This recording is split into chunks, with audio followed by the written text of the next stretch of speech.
Сега? Das ist eine Scheune Biskuits.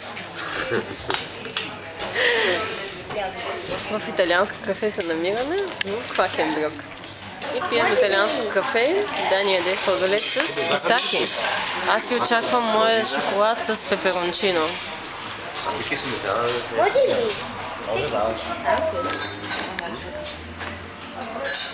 Що?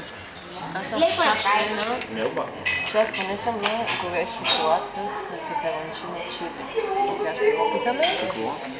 Чили, пеперончино. Да, люти. Тя е лютива, какво мислиш? А това е немски бисквит. Wieso isst du wir? С италианско кафе обаче. Немски бисквит с италианско кафе. Дама кафе. Много красиво заведение, приятно. Да, две италианки са. В Германия си говорят италиански. Окей. Може да се въртиш към това, да снимаш пара. Един лигло еде сладолед. С бисквит. Бисквит. Бар.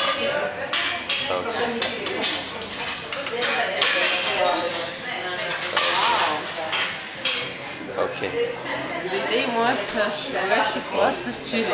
Ое. Вау! Сега ще има малко подшутяване.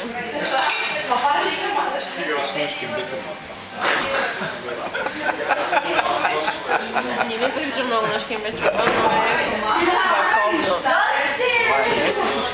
Това е местната шкембе-чорба на заведението, специалитета на заведението. Сега аз трябва да тичам бързо, взема колата, нали? С бисквит. Да, и на мен не са пропуснали да сложат бисквит. Дай си вземай това. Ванилино, обаче е написано на италиански, бих казала. Не, немско е все пак. Детко, ще ядеш ли бисквитца? Ето, аз ви задарявам на Дани моя бисквит.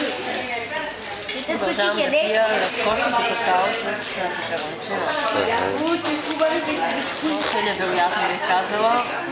Елате, опитайте в Квакенбрюк, италианско заведение, какао с пеперончино. Задължително следващия път. Аз се видя с много странна лъжица обаче. Искам да видя лъжицата. Гледам през монитора и викам да не би фотоапарата да такова. Изключително, ето. С една забивка, много Погледнем лъжицата. Това е лъжицата. Окей, бай-бай.